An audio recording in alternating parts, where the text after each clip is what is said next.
पनवेल, नवी मुंबई, रायगड परिसरातील बातम्या पाहण्यासाठी आमच्या मी साक्षीदार या यूट्यूब चॅनलला सबस्क्राईब करा।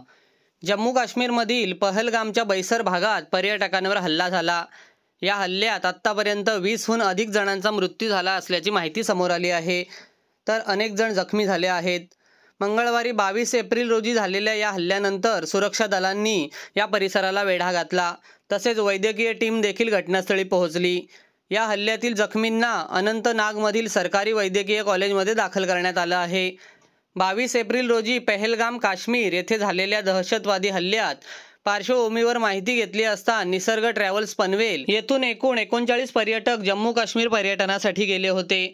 त्यातील दिलीप देसले राहणार नवीन पनवेल खांदा कॉलनी हे या हल्ल्यात मयत झाले, तसेच सुबोध पाटील राहणार पनवेल हे जखमी झाले आहेत।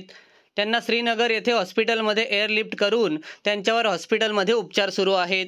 इतर सर्व पर्यटक सुरक्षित असल्याची माहिती पोलिसांनी दिली आहे।